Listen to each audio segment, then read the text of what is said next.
नमस्कारम। इस वीडियो में हम बात करेंगे magnetic field due to infinitely long straight current carrying conductor की वजह से magnetic field at a distance from this current carrying conductor.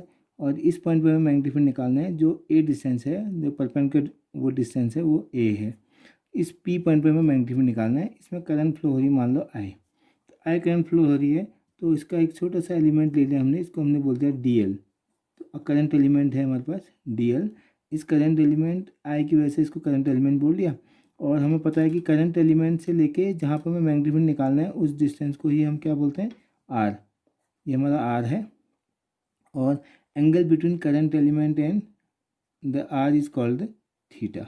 ये सब चीज़ें हम बायो-सावर्ट लॉ में यूज़ करते हैं। जैसे हमें पता है कि बायो-सावर्ट लॉ के according d B equal to mu naught upon 4 pi I हमने दिखाई दिया, डी एल हमें दिखा दिया, साइन थीटा थीटा हमने दिखा दिया, angle between d l and r upon r square, where r is the distance between current element and the point where we wish to calculate the magnetic field.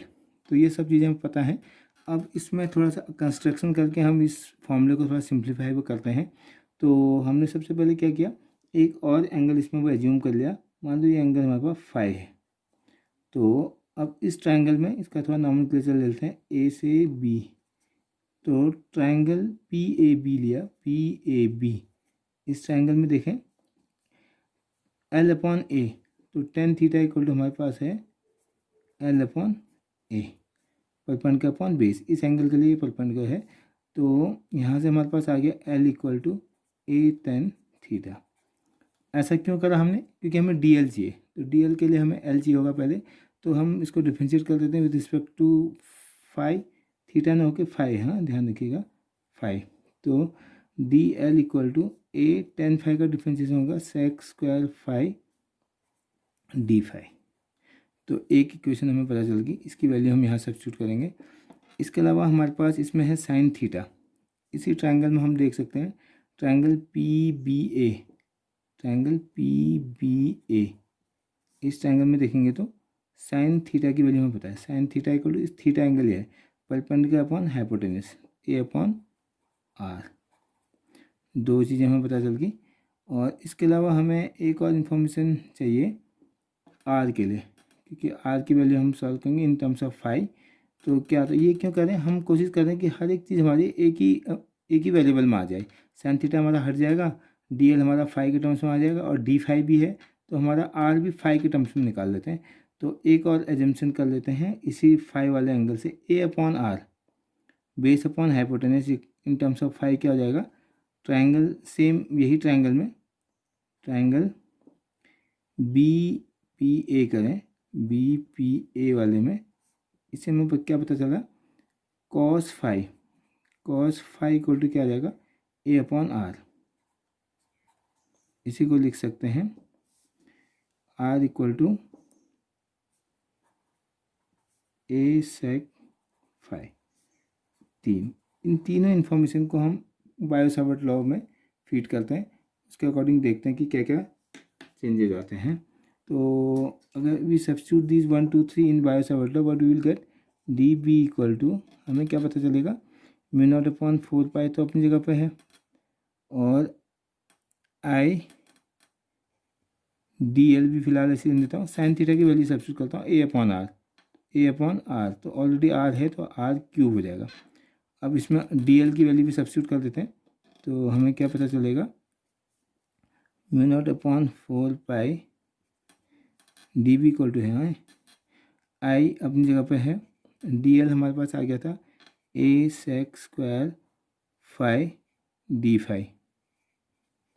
आई हो गया, ए हो गया, एक ए और है तो ए स्क्वायर हो गया divided by A R cube. R हमारे पास है ए सेक फाई, तो आर क्यूब है तो A cube sec cube phi. इसको थोड़ा और सिंप्लीफाई करें तो D B equal to we will get mu naught upon 4 pi I by A, तो आया है सेक स्क्वायर से एक कैंसिल हो जाएगा, एक सेक बचेगा, ऊपर जाएगा कॉस फाई डी फाई। तो ये हमारे पास एक फार्मूला आ गया है या एक फॉर्म आ गया है। तो now this magnetic field is a single variable, phi के वेरिएबल में है। तो ये मैग्नेटिक फील्ड है due to the small current element d l at this point p. अगर हमें पूरे वायर के थ्रू हमें अगर मैग्नेटिक फील्ड निकालना है तो हमें क्या करना पड़ेगा, बोथ साइड इंटीग्रल करना पड़ेगा। So this b equal to integration of mu naught upon 4 pi I by a cos phi D phi.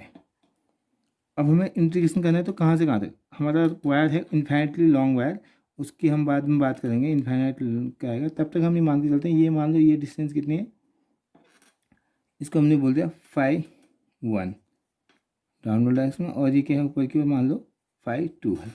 तो फाई 2 तो पॉजिटिव आ गया, फाई 1 क्या आ गया, नेगेटिव में आ गया। तो lower limit minus upper limit, तो ये आ गया माइनस फाई 1 से लेके प्लस फाई 2 तक। अगर इसको इंटीग्रेट करते हैं तो क्या बनता है अभी देखते हैं। इसी को थोड़ा और अच्छे से लिखना, तो बी इक्वल टू आ जाएगा mu naught upon 4 pi I upon a constant है ही, कॉस फाई का इंटीग्रेशन हो गया sine phi with the limit minus phi 1 से लेके फाई 2 तक। अब इसकी वैल्यू इसमें सब्स्टिट्यूट करेंगे तो हमारे पास आएगा बी इक्वल टू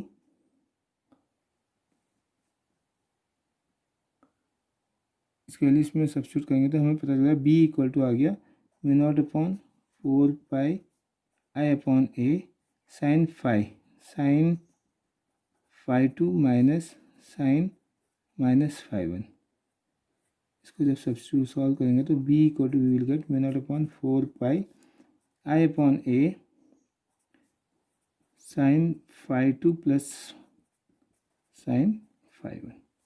तो ये एक जनरल फॉर्मूला है किसके लिए, स्ट्रेट करंट कैरिंग वायर के लिए मैग्नेटिक फील्ड निकालने का। अब हम इसमें कुछ केसेस हो सकते हैं, जैसे हमारा केस 1 हम ले लेते हैं कि अगर वायर इन्फाइनेटली लॉन्ग है, इन्फाइनेटली लॉन्ग वायर के लिए, इन्फाइनेटली लॉन्ग वायर के लिए क्या होगा, जो फाई 1 फाई 2 थे हमारे, फाई 1 की वैल्यू डायग्राम में देख सकते हैं, phi 1 equal to phi 2 equal to 90 degree. देखो डायग्राम देख सकते हैं, अगर ये फाई 1 90 हो जाएगा, 90 डिग्री का मतलब ऐसे परपेंडिकुलर, और फाई 2 भी क्या हो जाएगा 90, तो ये वायर क्या हो जाएगा, इन्फाइनेटली लॉन्ग हो जाएगा। तो फाई 1 और फाई 2 की वैल्यू अगर हम तो फाई 1 और फाई 2 की वैल्यू 90 रखने से इन्फाइनेटली लॉन्ग वायर के थ्रू मैग्नेटिक फील्ड आ जाएगा। तो if you substitute this value in this equation, so we will get B equal to mu naught upon 4 pi I upon A है, sine phi 1 sign 91 तो ये हो गया 2 I upon A. This is the magnetic field due to infinitely long wire at a distance from the wire, ये हो जाएगा। तो इसके बेस पे और भी केसेस हम बना सकते हैं, जैसे कि केस 2 हम ले लें कि किसी वायर, ये तो क्या था, दोनों साइड इन्फाइनाइट है और इसे ए डिस्टेंस पर हमने निकाला का। केस 2 हो सकता है कि एक साइड का तो इन्फाइनाइटली लॉन्ग वायर है, एक एंड के एंड पे इस पॉइंट पे निकालना है, एक साइड को इन्फाइनाइट है, दूसरी साइड को उसके सामने है। देन फाई 1 एक एंगल क्या है, फाई 1 इक्वल टू तो हो जाएगा 90, फाई 2 जो है ऊपर वाला, phi 1 equal to 0 and phi 2 equal to 90 degree. Then the magnetic field in this case equal to B equal to mu naught upon 4 pi I by A तो है ही, एक का 0 हो जाएगा, साइन 0 0 और sign 91। so this is the magnetic field due to a straight current carrying wire but at one end of the wire, एक side को infinite है, एक साइड को, तो इस टाइप से हम अलग अलग केसेस के फॉर्म में मैग्नेटिक फील्ड निकाल सकते हैं। तो मेन इसका जो जनरल फॉर्मूला है ये मोस्ट इम्पोर्टेंट है, इसकी हेल्प से हम न्यूमेरिकल भी करेंगे और बाकी चीज़ें भी फाइंड कर सकते हैं। Okay, thank you.